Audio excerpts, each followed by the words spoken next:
ॐ नमः शिवाय।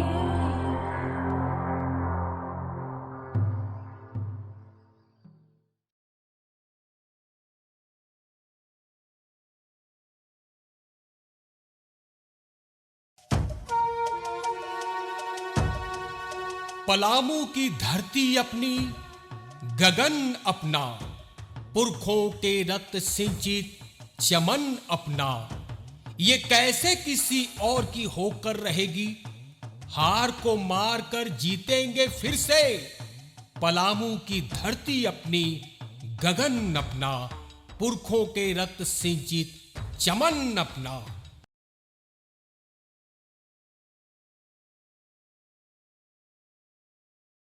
गांव के देवी देवता के हम प्रणाम करत हिए, पूर्वजिन के प्रणाम करत हिए, बड़ बुजुर्ग के प्रणाम करत हिए, और हमार जोड़ा समोड़ा जो बड़ा सबके जोहार।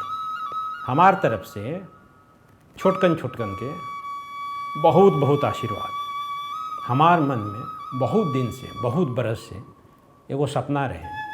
सपना ये रहे कि अपन गांव के ऊपर, अपन जन्मभूमि के ऊपर एगो किताब लिखूं। किताब लिख ली। किताब लिखे के बाद जब हमार मन में एगो विचार अइलक कि किताब पढ़े के समय केकरा भी बा, समय के अभाव तो सबके पास बा। एक बाद फिर हम विचार कैली कि एकरा ऊपर थोड़ा सिनेमा तरह से कुछ बना दे हूँ, वृत्त चित्र, डॉक्यूमेंट्री एकरा अंग्रेजी में कहल जाला। एकरा पर हम काम करेला शुरू कैली। पिछला साल फागुन महीना में, मैंने 2020 फागुन महीना में घरे गई रही। उस समय जब गांव में जहाँ तहाँ एक शूटिंगो हम कैली। शूटिंग करे के बाद जब डाल्टनगंज के कुछ एक तो स्टूडियो ही काम में लागल रहे, कोरोना के कारण वो काम ठप हो गई। एक बाद हम कलकत्ता में वीडियो फोटो सब मंगा करके ओकरा पर काम करे लगली। अभी किताबों तैयार बा और वृत्त चित्रों तैयार बा। मेहनत लागल लेकिन तैयार बा। अरे किताब और वृत्त चित्र मैंने सिनेमा के नाम बा मेराल मेरा गांव। किताबों के नाम यही बा, सिनेमा यानी कि वृत्त चित्र जे बा डॉक्यूमेंट्री ओकरो नाम ही बा। शुरुआत हम कैले रहे जहाँ से विचार ई रहे कि गांव के प्रत्येक टोला मोहल्ला के ऊपर में, जाति के ऊपर में अलग अलग कुर्सीनामा ले करके लिखूं और वो टोला मोहल्ला और जाति के पूरा इतिहास, पूरा भूगोल, सामाजिक आर्थिक स्थिति, शैक्षणिक स्थिति के ऊपर में लिखूं। लेकिन फिर देख ली ये तो महाभारत हो जाए। अभी महाभारत देखे के केकरा समय बा, पढ़े के केकरा समय बा। तो फिर हम थोड़ा सा काट छाँट करके गांव के मुख्य बिंदु, जैसे गांव बा, गांव के बारे में, सार्वजनिक गांव के बारे में लिख ली, शिक्षा के बारे में लिख ली, आर्थिक स्थिति के बारे में लिख ली, सामाजिक संगठन के बारे में लिख ली है, कला संस्कृति के बारे में लिख ली, गांव के, हमारे गांव के जो पड़ोसी गांव बारे ओकरा बारे में हम लिख ली है, गांव के विशेष बात बा ओकरा बारे में लिख ली। और जब लिखत रही तो हमारे जो संगी साथी बारे बचपन के हुनकर बारे में हम लिख ली। फिर जहाँ हमार जन्म हुई रहे गांव के जे जगह में बांडी टीला ओकरा बारे में लिख ली। इस तरह से 9 गो टोटल जे बा सेगमेंट बा, विषय बा, बिंदु बा, जेकरा ऊपर ये किताब लिखल गई बा। और सिनेमा यानी कि डॉक्यूमेंट्रियो यही विषय के पकड़ के बनावल गई बा। अब सिनेमा बनावे वाला, किताब लिखे वाला आदमी थोड़े कही कि खूब बढ़िया बनल बा, लेकिन हाँ इतना हम जरूर कहब कि ये आभासी जगत में हमार गांव जे बा अमर हो गई। एक ठो गांव रहे मेराल गांव मिट सकला, लेकिन मेराल गांव कैसन रहे, कहाँ रहे, आदमी कैसन रहन, हजारों बरस तक एकरा बारे में लेकिन बाद वाला पीढ़ी सब जाने पड़ी हैं। अपना के खूब धन्य महसूस करत हिए। अब कैसन बनल बा एकर विचार देख करके जरूर बताई हमरा कि हमार किताब कैसन लागल, हमार सिनेमा यानी वृत्त चित्र जे गांव के ऊपर में बनल बा कैसन लागल बा। इहो हम बतावे के चाहत हिए कि एकरा में टोटल 9 गो सेगमेंट, मतलब 9 भाग में जे बा पूरा गांव या सिनेमा बा। मतलब शुरुआत अगर करब मेरा मेराल ओकरा ऊपर लिख रही है, एक बाद दूसरा में चल जाए तो फिर जे बा गाँव के शिक्षा के ऊपर में बा। एक बाद जे बा गाँव के कला संस्कृति बा। एक बाद गांव के सामाजिक संरचना बा। एक बाद जे बा गांव के पड़ोसी गांव बा, गांव के विशेषता बा, हमार संगी साथी बाड़ी टीला। एक बाद खटहवायाम, इस तरह से करके 9 गो टोटल सेगमेंट बा, 9 गो भाग बा। एक एक करके देखब, एक एक ठो के समय 10 से 15 मिनट बा, देखे में बढ़िया लागी। देख करके जरूर बताए कैसन लागल। रउआ सबके आशीर्वाद से अगर मिली, प्रेरणा मिली, तो ओकरा से फिर हम कलम उठाई, नया तरीका से गांव के ऊपर में कुछ जरूर लिखब, लिख करके फिर हम सबके सामने आई नया कोई विषय लेकर के। तो यही अपना आप सबके आशीर्वाद, शुभकामना के इंतज़ार रही हमार, जरूर देव। एक बाद अगला कोई नया विषय लेकर के हम फिर से उपस्थित हों। तब तक हमरा छुट्टी दी है। प्रणाम। चाहे व्यक्ति हो या स्थान, उनकी कुछ खास विशेषताएं होती है। ठीक उसी तरह मेराल की भी कुछ विशेषताएं हैं। मैं अगली कड़ी में इसी की चर्चा करना चाहता हूं। मेरी नजर में गांव की एकाधिक विशेषताएं हैं। भौगोलिक विशेषताओं का उल्लेख लगभग कर चुका हूं, और भी कुछ बातें हैं जिसका जिक्र करना चाहता हूं, पर इसे किसी खास शीर्षक में बांधना उचित नहीं जचता। एक समय गांव जंगलों से आच्छादित रहा होगा। बचपन में इसके प्रमाण भी चारों ओर बिखरे पड़े दिखते थे। अमानत नदी से सटा बगमनवा गुफा है। एक समय यहां बाघ का झुंड रहता होगा। अमानत जहां जिंजोई से मिलती है, उसके ठीक आगे नदी तट पर ही कई गुफाएं हैं, जिसको लकड़मनवा कहते हैं। यहां लकड़बग्घा रहते थे। बचपन में सुना करता था, यहीं से लकड़बग्घा रात में निकलकर गांव के मवेशी को उठा ले जाते थे। सुना तो यह भी जाता था कि वहां तंत्र साधक अघौरी यानी औघड़ भी डेरा डालते थे। एक बार मेरी नजर भी एक नंग धड़ंग पुरुष पर दिन में ही पड़ी थी, जो गुफा से निकलकर अमानत की धारा की ओर जाते दिखे थे। मैं उल्टा पांव वापस भागा था। हाँ, जब कॉलेज में दाखिला मिला तो इस स्थान को मैं अपना अध्ययन केंद्र बनाया था। तब गांव में बिजली बत्ती न थी। रात्रि में भोजनोपरांत सोना ही होता था। अमानत नदी के इस किनारे बच्चों का श्मशान था। छोटे बच्चे जो काल कवलित होते थे, उनको यहीं दफना दिया जाता था। अध्ययन के दौरान मैं ध्यान मग्न हो जाता था। समय कैसे बीत जाता पता ही नहीं चलता था। कभी कभी प्यास बुझाने नदी की धारा की शरण में जाता और जो अध्ययन किया रहता उसे रेत पर लिखकर अपनी स्मरण शक्ति की स्वयं ही परीक्षा देता। परिणाम अच्छा ही हुआ।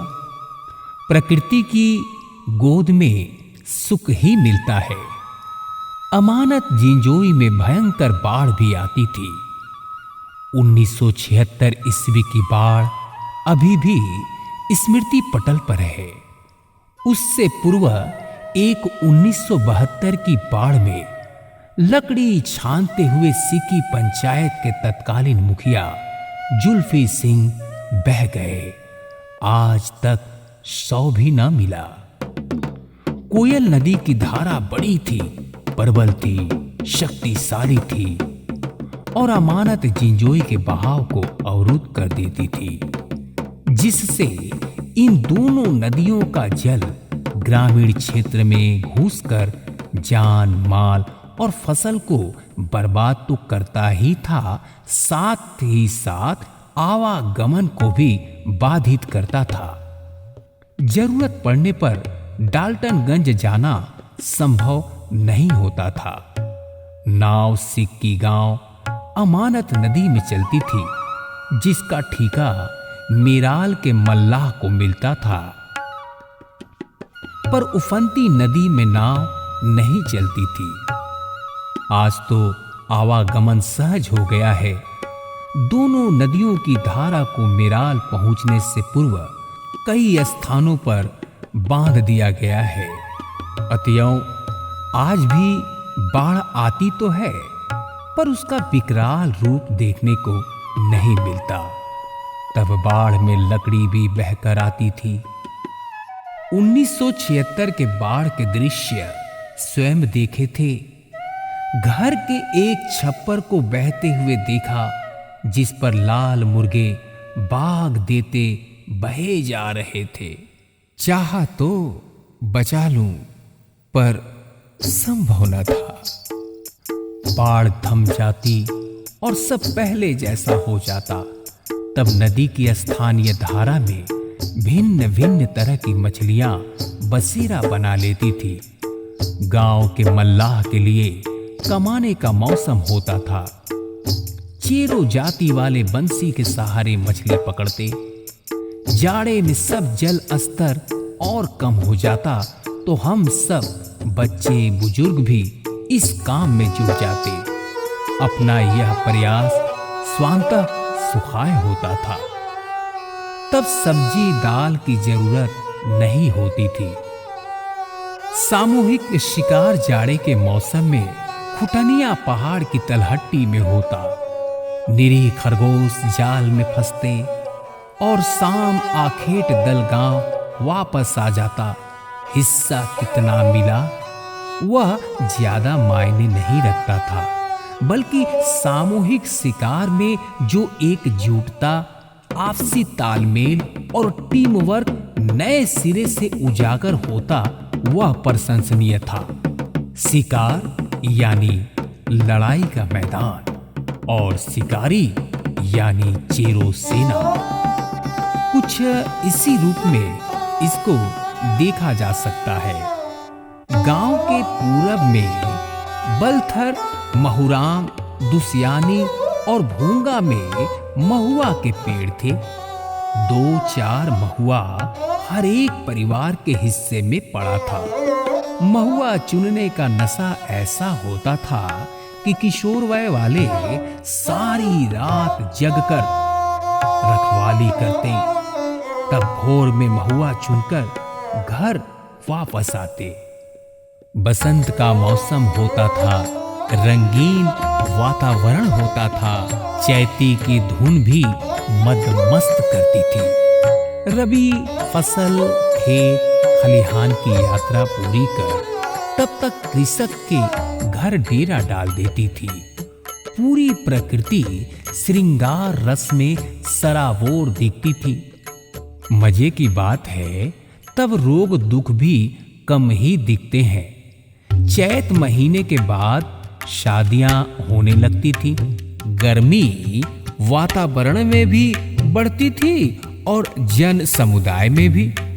गांव की चौहद्दी तो बता चुका हूं, पर इससे जुड़ी कुछ खास बातों का जिक्र करना चाहता हूं। जिंजोई नदी के बीचों बीच एक चट्टान था, जहां गर्मी के दिनों में भी गहरा पानी रहता था।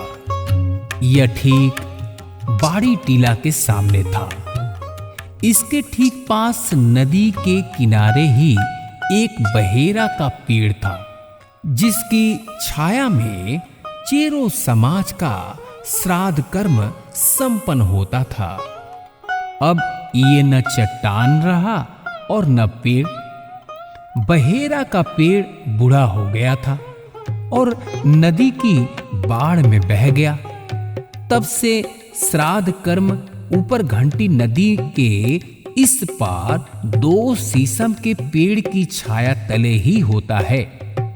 फर्क यह हुआ, नदी उस पार से श्राद्ध कर्म का संपादन इस पार होने लगा। श्मशान भी कोयला घाट जिंजोई के इस पार हुआ करता था।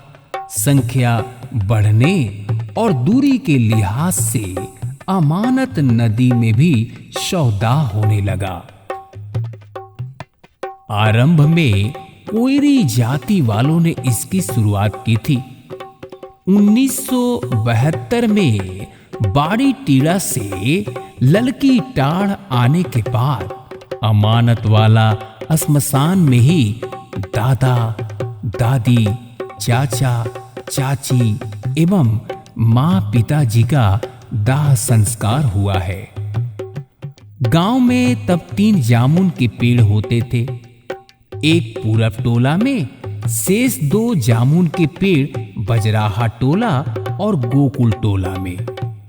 इस दोनों जामुन पेड़ की विशेषता यह थी कि दोनों एक सिधाई में थे, यद्यपि दूर पे थे, एक उत्तर में और दूसरा ठीक दक्षिण में। एक जामुन से अगर सीधी रेखा खींची जाती तो वह दूसरी से मिलती थी। मान्यता थी दोनों जामुन के पेड़ में भूत का डेरा है। सच्चाई का तो पता नहीं, पर बचपन में वहां से गुजरते समय हनुमान चालीसा स्वतः जवान पर उतर जाती थी। भूखन महतो डीलर के घर के पास वाले बांध पर इमली का पुराना पेड़ था। उसमें भी भूत की रहने की बातें चर्चा में थी। अफसोस अब न पेड़ रहे, शायद भूत भी अन्यत्र खिसक गए। बचपन की ढेर सारी स्मृतियां इन पेड़ों से जुड़ी हुई हैं। नौवा के घर के पश्चिम में बहुत पुराना सेमल का पेड़ है। ठीक इसकी सिधाई में ब्रह्म देवता के पास भी एक पुराना सेमल है। ब्रह्म देवता की स्थापना एक पीपल के पेड़ के नीचे हुई है। स्कूल के पास पूरब और उत्तर दिशा में एक जोड़ा नीम के पेड़ थे, जहां रानी माई का वास था, और गांव की सालाना पूजाई बरसात में यहीं होती थी। इसके पास ही मुस्लिम समाज का करबला है। अपने गांव में चेरो समाज वाले भी इसका पालन करते हैं। झरी नीमिया वाले मुसलमान भी यहीं आते हैं। चुड़िहार परिवार को गांव में बसाया गया था, जो महामारी में मर गए। तब से चेरो समाज मुहर्रम पालन में लगा है। प्रचार माध्यम का ध्यान इस पर शायद ही जाए। गांव में एक देवी मंडप है। मेरे पिताजी के मन में इस देवी मंडप के प्रति अपार श्रद्धा थी। शादी ब्याह और महत्वपूर्ण अवसर पर यहाँ दर्शन पूजन होता है। इसके पुरोहित गांव के लोहार हैं। यह प्रथा आरंभ से ही चली आ रही है। मंडप में देवी प्रतिमा नहीं है, बस मिट्टी के सीमित उभार के ऊपर लोहे के कतिपय त्रिशूल गाड़े हुए हैं। पूजा के समय आग में घी का हवन मात्र होता है। हर एक जाति के लोग इस प्रथा को मानते हैं। यह गांव के पूरब में है। गांव की चौहद्दी पर डिहवार, भगौत, रानी माई, सत्यारिन माई, गभेल बाबा सरीखे ग्रामीण देव किसी न किसी पेड़ के नीचे पत्थर के रूप में पूजे जाते हैं। इनकी पूजा के लिए एक बैगा होता है। वह पुश्तैनी रूप से इस काम में जुड़ा है। इन देवी देवता की पूजा पूरे गांव के लोग करते हैं, पर इसमें गौवा लोगों की मुख्य भूमिका रहती है। बैगा इनकी पूजा का पुरोहित होता है। पशु बलि होती है, जिसमें खस्सी, चिगना और मुर्गा आवश्यक होता है। इसके अलावे पुआ भी चढ़ता है। इनकी पूजा साल में एक ही बार होती है। किसी की मन्नत पूरी होने पर वह व्यक्ति कभी भी बैगा के द्वारा पूजा करवा सकता है। गांव की चौहद्दी और गांव के बीचों बीच देवी देवता की स्थापना और पूजा के अलावे प्रत्येक व्यक्ति अपने घर के बाहर और भीतर भी देवी देवता की स्थापना और पूजन करता है। इस श्रेणी के देवी देवता अलग अलग जाति के अलग अलग होते हैं। उनकी पूजा में बैगा की जरूरत नहीं होती। किसी किसी घर के बाहर हनुमान और शिव की भी पूजा होती है। गांव में किसी हिंदू देवी देवता का मंदिर या मूर्ति नहीं था। स्पष्ट होता है अपना गांव मूर्ति पूजक नहीं रहा है। अब यहाँ वहाँ हिंदू देवी देवता के मंदिर मूर्ति देखने में आता है। यह समय परिवर्तन का परिणाम है। प्रकृति का सनातन नियम है कि समय के साथ सब बदलता है और समय सबको बदलता है। पूर्वजों द्वारा गांव की चौहद्दी और यहाँ वहाँ बघौत और डिहवार की पूजा स्थापना जिन पेड़ों के तले हुई थी वे पेड़ अब न रहे। फलतः उन देवताओं के मूल स्थान को खोजना भी थोड़े समय में मुश्किल हो जाएगा। मेरा ख्याल है यहाँ चबूतरा और नए सिरे से पेड़ लगाना चाहिए।